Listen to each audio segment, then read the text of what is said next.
Well, hello and welcome to my latest video. I'm out of the camper van. I'm not on the bike. I'm not doing any historical tours.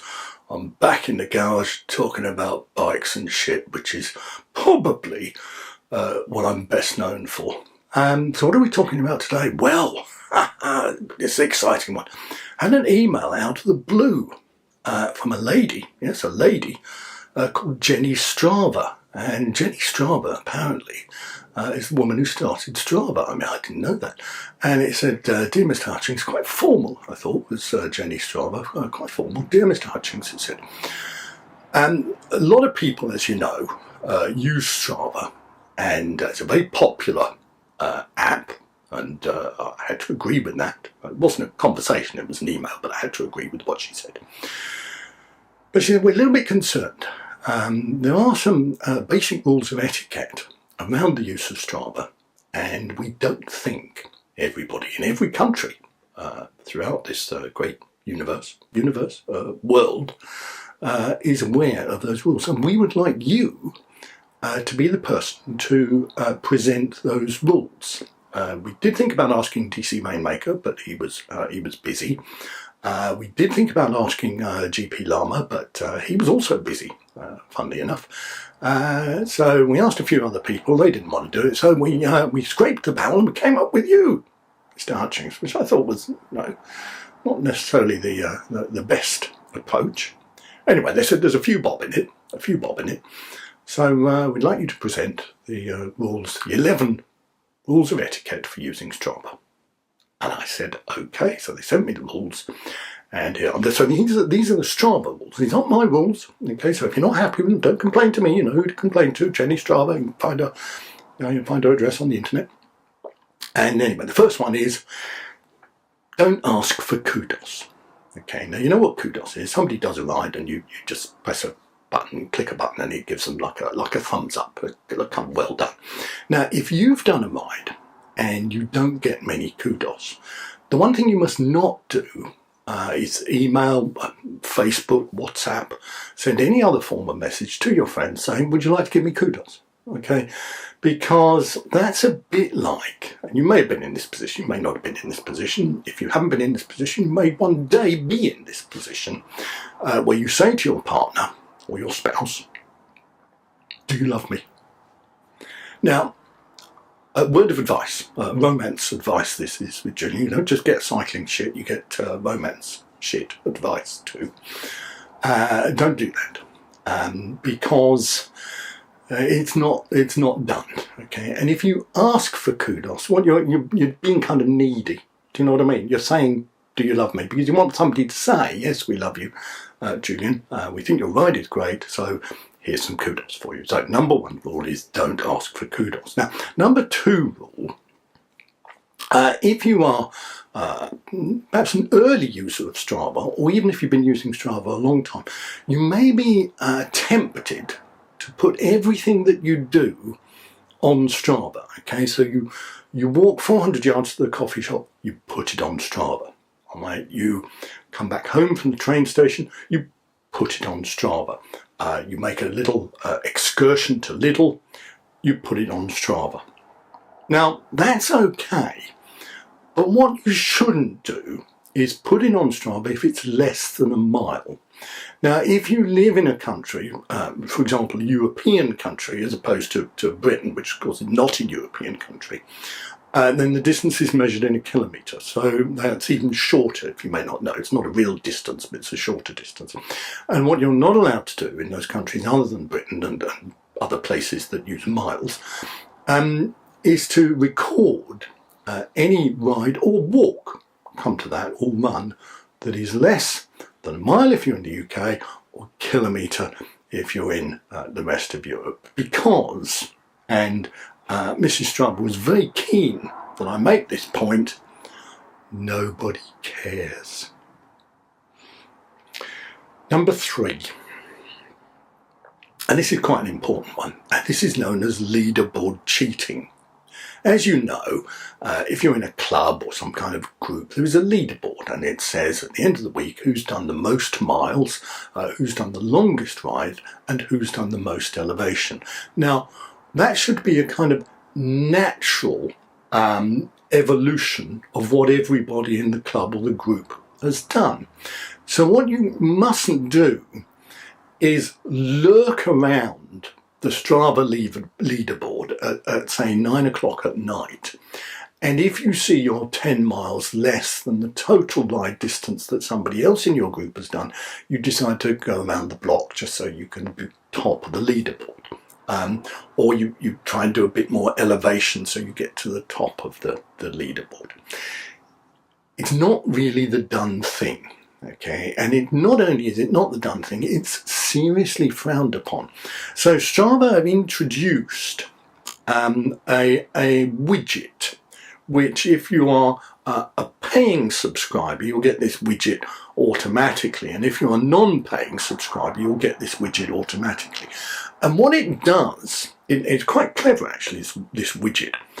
First of all, it looks at the time, right? And the cut-off time is 9 o'clock on a Sunday evening. So it looks at the time, and then it sees when you go out on your ride, and it sees what distance or how much elevation you're doing, and it compares that to your particular leaderboard. It does this within a nanosecond, by the way. And if it detects that you are doing what's called leaderboard jumping, it will simply delete your ride, and you won't get that additional benefit on Strava. So, okay, that widget is coming. It's going to be released just in time for the Queen's Jubilee, which of course is when we're all going to go out riding our bikes or running because we want to get away from street parties and stuff like that. Now, you can give kudos to people you know. You can at a pinch give people kudos to people that you don't know. But what you shouldn't do is give kudos to pro cyclists. So let's say you decide to follow Julian Alaphilippe on Strava. He posts a ride and you think, oh, Julian Alaphilippe has done 100 miles. I'm going to give him kudos. Nah. Julian Alaphilippe is not sitting in his kitchen in Paris or wherever it is he lives in French France, checking to see whether some no-bollock amateur in South London is giving him kudos, right? Sorry to say it, but Julian Alaphilippe don't give a toss, okay? So don't give kudos to pros because they're not going to give it back. They're really not. They're not going to follow you. They're not interested. They're pro cyclists. Don't give kudos to pros. Now, as you know, if you are the quickest upper or on a particular segment, as it's called, or on a mountain, you're king of the mountain or something like that, and then you get a king of the mountains, or you might be the 10th highest or the 15th highest or whatever it is. Now, you mustn't, and this is a key rule, you mustn't create a private segment that is known only to you, and therefore you're the one who can only be the winner on that segment. So let's say you're like me, you're an earl of the land, and you own, let's say, 40,000 acres in Norfolk, as I do, which is entirely private, it's entirely enclosed. Nobody else, apart from me and a few close members of my family, are allowed to go on this land. So if I were to create a private segment somewhere on that 40,000 acres and get the KOM and get the top of the leaderboard and the head of the segment, the first of the segment, etc., etc., you couldn't do that because you couldn't come on my land. Otherwise you'd be shot, you see, or you'd be arrested for trespass and then shot. Right, so this is part of new government rules. The whole of Norfolk in 2023 is going to be private. Okay, you're not going to be allowed to go there because all of the land, I'm afraid, I've bought Norfolk. Well, I didn't actually buy it. It was gifted to me by the Queen as a descendant of William the Conqueror. She said, "Here you are, Judy. You can have Norfolk." So no private segments. The other thing is, now you'll know that one of the things that Strava uses, as many apps use, is something which Nadine Dorries is trying to get rid of, and that's called algorithms. And an algorithm is basically a thing that Nadine Dorries doesn't like. Okay, she doesn't know what it is. I don't know what it is. You probably don't know what it is. But it's one of those things that we know we shouldn't have and we don't want. But one of the algorithms that Strava uses is around power data. You'll know all about power data, FTP and watts and all that bollocks. And you'll look on your Strava ride when you've uploaded it and it'll give you a power number and you'll think, well, how does Strava know what my power number is? Because I haven't used a power meter. Well, let you into a secret. Strava doesn't know. Right. Strava uses an algorithm. It says, well, if this was true, and if this was true, and if this was true, and if this was true, then this is what Julian's power numbers are. So you could go out for a ride and it says you did average, I don't know, 420 watts or something like that, and you think, I'm Cat 1, I'm Cat 1 level, I'm pro level, Julian Alaphilippe, I'm coming to get you, mate. No, it's bollocks. It's simply a made-up number that doesn't mean anything, so don't take any notice of it. You're not suddenly going to go for a little ride with Julian Alaphilippe. It's just not going to happen.